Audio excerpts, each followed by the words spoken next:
Hello everyone. आज मैं आप लोगों को बताने वाली हूँ हमारे बायोलॉजी का चैप्टर नंबर 7 जो कि इवोल्यूशन का है। न्यू बुक के अकॉर्डिंग ये चैप्टर नंबर 6 है और ये हमारी रिवीजन सीरीज़ चल रही है, तो ज़्यादा डिटेल में मैं आपको नहीं बताऊँगी। तो ये सिर्फ आप रिवीजन पर्पस के लिए ही देखिएगा वीडियो।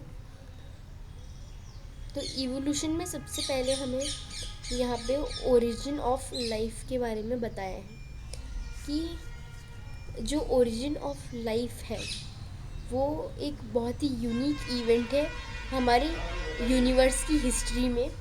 और यूनिवर्स जो है वो बहुत ज़्यादा वास्ट है। अर्थ जो है वो सिर्फ एक छोटा सा पार्ट है एक्सपेंशन के उसमें पर्सपेक्टिव में।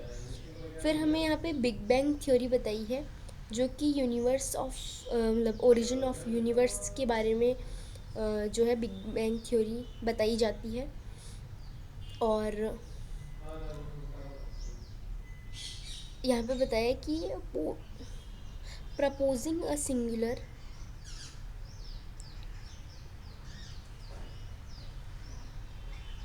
मतलब जो यूनिवर्स जो है वो कैसे क्रिएट हुआ, कैसे टेम्परेचर जो है वो कूलिंग उसकी हुई और कैसे जो है यूनिवर्स फॉर्म हुआ, अर्थ फॉर्म हुई।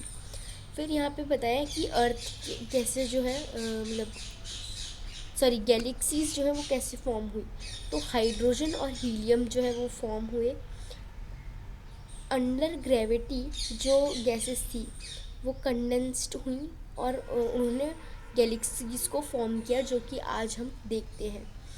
फिर अर्थ जो है वो उसको फॉर्म हुए मतलब वो 4.5 बिलियन ईयर्स अगो फॉर्म हुई थी with in the milky way galaxies solar system.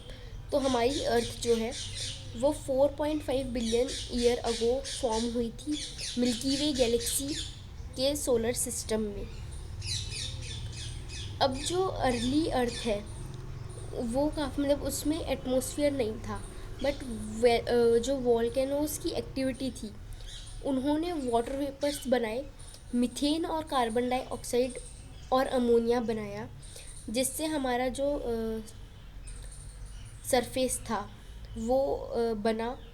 और सन की यूवी रेस से क्या हुआ कि वाटर ब्रेक डाउन हुआ हाइड्रोजन और ऑक्सीजन के अंदर, और हाइड्रोजन जो है वो एस्केप होने लगा।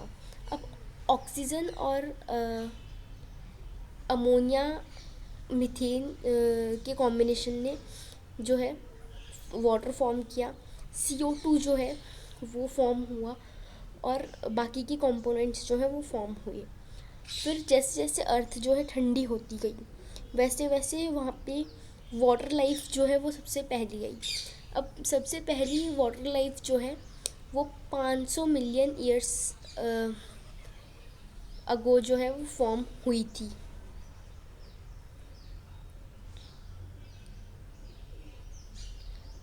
फिर हमें यहाँ पे थ्योरीज ऑफ लाइफ ओरिजिन के बारे में बताया है, जहाँ पे हमें बताया है केमिकल इवोल्यूशन के बारे में, स्पॉन्टेनियस जनरेशन के बारे में और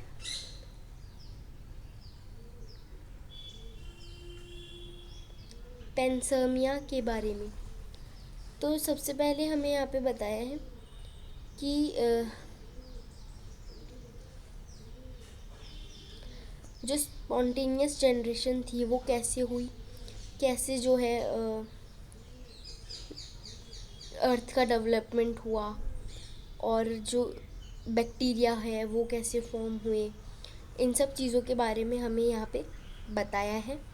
और जो केमिकल इवोल्यूशन है वो बताया है कि ऑर्गेनिक मॉलिक्यूल्स जो है वो इनऑर्गेनिक कॉन्स्टिट्यूएंट्स थे, और मतलब सबसे पहले इनऑर्गेनिक कॉन्स्टिट्यूएंट्स जो है वो फॉर्म हुए, उसके बाद में ऑर्गेनिक मॉलिक्यूल्स वगैरह फॉर्म होने लगे।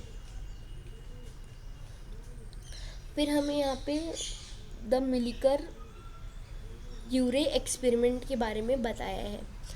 तो इन्होंने क्या एक्सपेरिमेंट किया था कि 1953 में S.L. मिलकर, जो कि अमेरिकन साइंटिस्ट है, उन्होंने एक ग्राउंड ब्रेकिंग एक्सपेरिमेंट किया जो कि स्टिम्युलेट करता था अर्ली अर्थ की कंडीशंस को।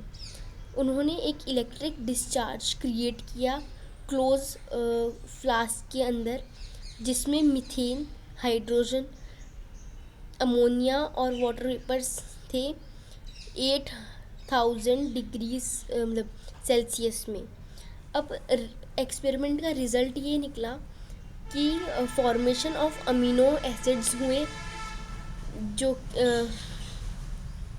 जो कि एक एविडेंट था कि जो मतलब अर्ली अर्थ में जो इवोल्यूशंस हुए वो कैसे हुए, उसका ये एविडेंस दे रहा था।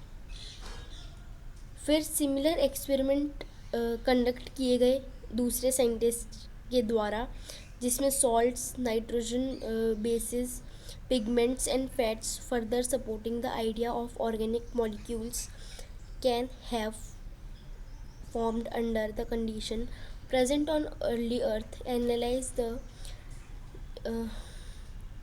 meteorite content that also revealed similar compounds, indicating that similar processes are occurring elsewhere in space. तो बाकी साइंटिस्ट जो थे उन्होंने भी तरह तरह के एक्सपेरिमेंट्स किए और ये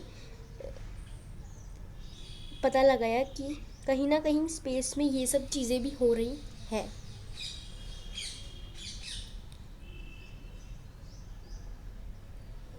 फिर हमारा इवोल्यूशन ऑफ लाइफ के बारे में थोड़ा यहाँ पे डिस्क्रिप्शन दिया है कि जैसे कि 3 बिलियन ईयर अगो जो था first non cellular life form हुई, जैसे कि काफ़ी जाइंट मॉलिक्यूल्स जो है वो फॉर्म हुए। 2 billion year ago first cellular form of life जो है वो फॉर्म हुई, जैसे कि सिंगल सेल्ड ऑर्गेनिजम्स। फिर 500 मिलियन ईयर्स अगो में इन्वर्टिब्रेट्स जो है वो इमर्ज्ड हुए और एक्टिव हुए। उसके बाद में 350 million years ago jawless fishes जो है वो इवॉल्व हुई। प्लांट्स जो है वो कॉलोनाइज्ड होने लगे लैंड पे। फिर डार्विन्स थ्योरी ऑफ इवोल्यूशन जो है आ जाती है।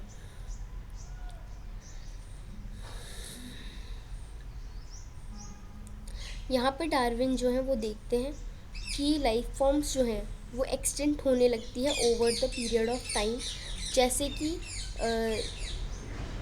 इन्होंने बताया जो हमारा अडेप्टिव फीचर्स के बारे में, जैसे डायनासोर्स जो थे वो एक्सटेंट हुए, क्योंकि वो जो है प्लेनेट पे रहने के लिए अब फिर सर्वाइवल ऑफ द फिटेस्ट में नहीं आते थे, जो कि देखा जाता है कि जैसे कि फ़िज़िकल फैक्टर्स हो गए, फूड और क्लाइमेट जो है वो इन्वॉल्व होते हैं इन सब चीज़ों में। अब जैसे कि डायनासोर्स जो थे वो एक्सटेंट इसीलिए हुए क्योंकि वो अब अर्थ पे रहने के जो है लायक नहीं थे, उनको वैसा क्लाइमेट नहीं मिल रहा था, वैसा फूड नहीं मिल रहा था, और फिज़िकली जो है उनके फैक्टर्स में मतलब काफ़ी चीज़ें देखने को मिली। इसीलिए जो है चीज़ें वैसे वैसे एक्सटेंट होती जाती है जैसे जैसे उनका सर्वाइवल जो है वो हार्ड हो जाता है। फिर यहाँ पे एविडेंस ऑफ इवोल्यूशन देखने को मिले, जैसे कि फॉसिल्स हो गए, कंपैरेटिव एनाटॉमी हो गई और बायो केमिस्ट्री हो गई। तो फॉसिल्स जो हैं वो रिमेन्स होते हैं हार्ड पार्ट के, जैसे कि कोई एनिमल है उसकी हड्डियाँ वगैरह हो गई, या रॉक्स वगैरह जो पहले हुआ करती थी वो मिल जाती हैं अर्थ के अंदर जब हम खोदते हैं उस टाइम पे। फिर एनाटॉमिकल स्ट्रक्चर्स भी होते हैं, ऑर्गेनिजम्स भी होती हैं जो कि इवोल्यूशनरी रिलेशनशिप्स को दिखाती हैं। वैसे ही बायोकेमिस्ट्री हो गई, जिसमें हमें क्लूज दिखते हैं कॉमन एंसेस्ट्री के। फिर लास्ट हमारा यहाँ पे अडेप्टिव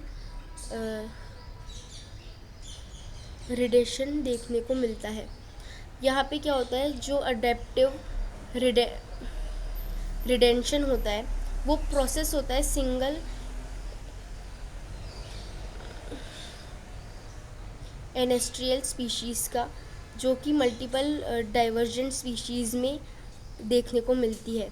जैसे कि यहाँ पे हमें एक बर्ड का एग्जांपल दिया जाता है, ऑस्ट्रेलियन मार्सिपल्स का, जहाँ पे हमें देखने को मिलता है कि जब वो अपना एरिया चेंज करती है उस टाइम पे बर्ड्स की जो बीक्स है वो चेंज हो जाती है, साथ के साथ उनका थोड़ा कलर टेक्सचर वगैरह भी चेंज हो जाता है, ताकि वो वहाँ अपने सराउंडिंग में सरवाइव कर लें। इसी के साथ हमारा ये चैप्टर एंड होता है। अब हम मिलेंगे नेक्स्ट वीडियो में। Thank you and bye bye.